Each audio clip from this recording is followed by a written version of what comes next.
Hello ladies and gentlemen, my name's Shadowwraith and today we're going to be talking about the top 5 evil heroes for Middle-earth strategy battle game. Now this list is my opinion, it's heroes that I have run and I really like. It's all, well, not all of them I've run out, a couple of them I've gone against and I think they've done really well for their points value. So anyway, let's get this started. The number 5 slot goes to the Balrog. Right, okay, I know he's quite a heavy points investment, being 350 points, but he makes your warrior army. He really does. He gives them all fearless. They automatically pass all courage tests as long as they're within 12 inches of the bad boy himself. He is a fight 10 hero with a shoot value of a 3+, he's strength 9, defense 9, 4 attacks, 10 wounds, and courage 7.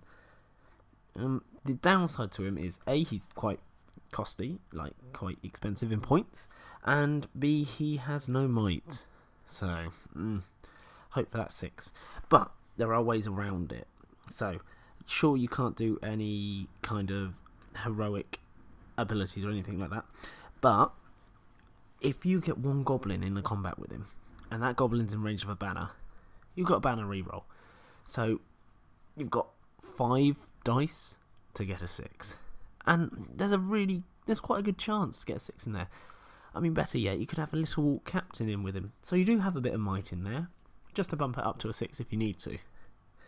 He has walked through armies. He's amazing against things like, I mean, I've seen him use his fire whip to whip Gladriel from the back of an elf, like, shield wall, and pull her into combat with him. Happy days. I've killed your warlord.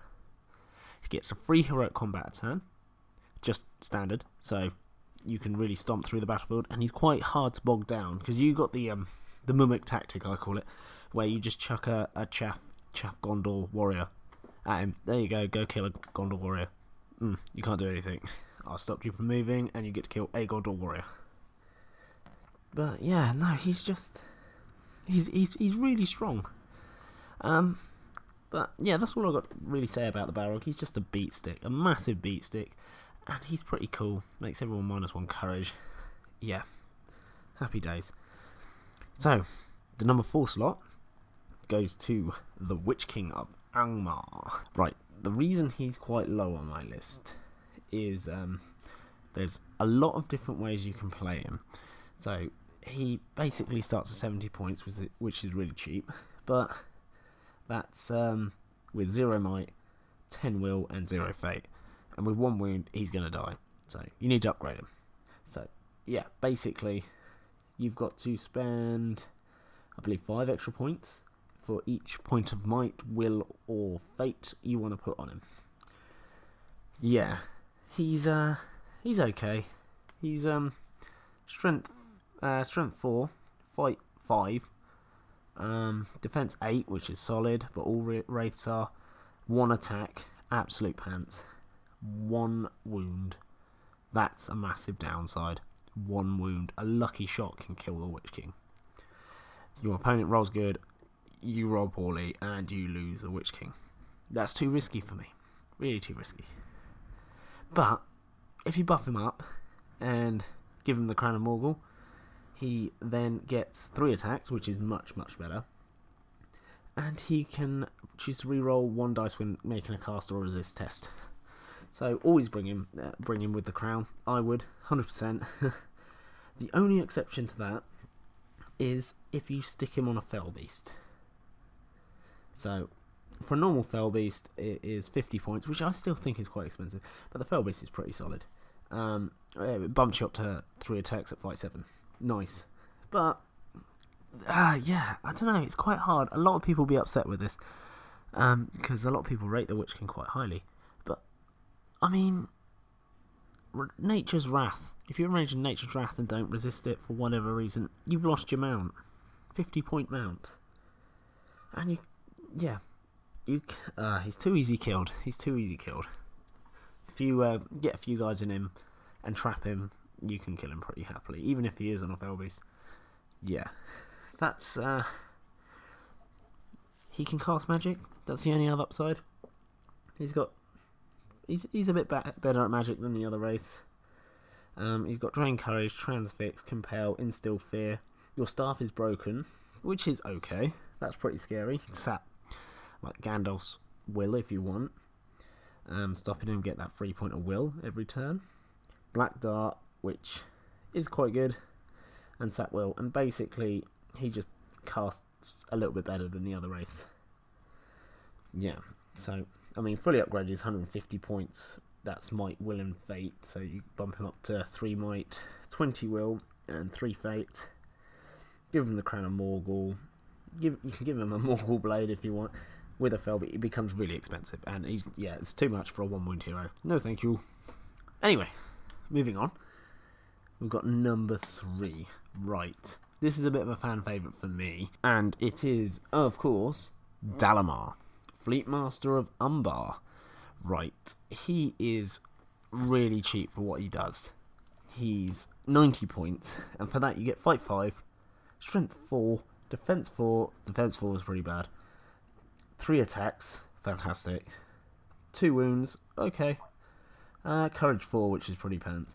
But you get 2 Might, 2 Will, 3 Fate, sorry. Yeah, that's okay. You can see that. He's a hero of legend, which makes it amazing to bring a ton of Corsairs with. But what makes him special is he's got smoke bombs. And basically, it's only a strength 1 throwing weapon, but if you hit a target and you don't kill it, which is not too hard not to do with strength 1, they will be transfixed, the channeled version, so they literally can't do anything. So you can stop trolls in their tracks. If you go against someone fighting as eagles, you can chuck one at an eagle and he can't do anything for that turn. He's got Heroic Strike and Heroic Defense, but he's also got Bane of Kings, so he can reroll all failed wounds. Lovely. And then he comes with Stalk Unseen, so if he's hidden, or, partially covered by any terrain, nothing can target him over 6 inches. So the Balrog whip that I was talking about, if it's over 6 inches away, and he's got terrain in the way between him and the Balrog, and he's obscured slightly, you can't target me. Yeah, no, can't get me. That's really nice. On the plus side, he can't be trapped while still standing, so yeah. I mean, if you get to that point and he's on his own and he's going to be trapped, he's probably going to die anyway, but it gives you a bit of a better chance. Right. Yeah, moving on. We got the number 2 slot. Now, this is an example of someone who I've gone against, and I've been really surprised with how well they do. We have got Amdur, Lord of Blades.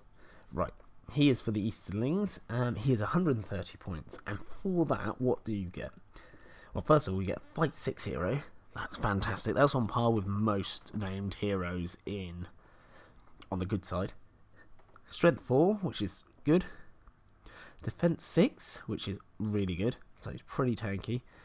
3 attacks, yes. 3 wounds, that is really solid with Defense 6. Courage 5, so yeah, that's okay courage for an evil guy anyway. He's got 3 Might, 3 Will, and 1 Fate. I mean, the 1 Fate's not so good, but the 3 Might, lovely. Now, what do you get? Because he's still quite expensive. You get Dirters, I want to say. I probably butchered that name.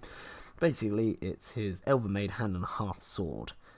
Yeah, he's an evil hero with an Elven Made Hand and a Half Sword. That's really good. So if you're going against elves, you've got a much better chance of not losing. You bring it back to 50-50 instead of them getting the advantage and winning draws on dual rolls. And then you can chuck him in an armoured horse for 15 points. Right. Now, he's 130 points. So you get a pretty decent hero with that. He's got Lord of Blades. So, basically, whenever an enemy model declares a heroic strike whilst in combat with him, he can immediately declare the same heroic action for free. If you've already declared one though, you can change your mind, but you don't regain any might points. So yeah, you can sit there and hope they strike.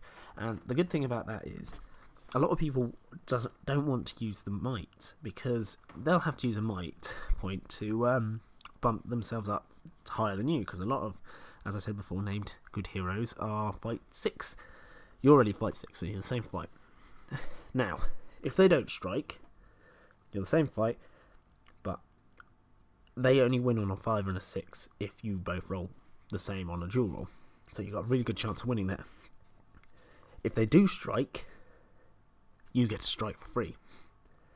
So, yeah, it's either lose a point of might to maybe beat Amdur in fight value, or not lose a might and risk drawing, and yeah, it's just a win-win. Like, no, yeah, it's a conundrum that you have to think about.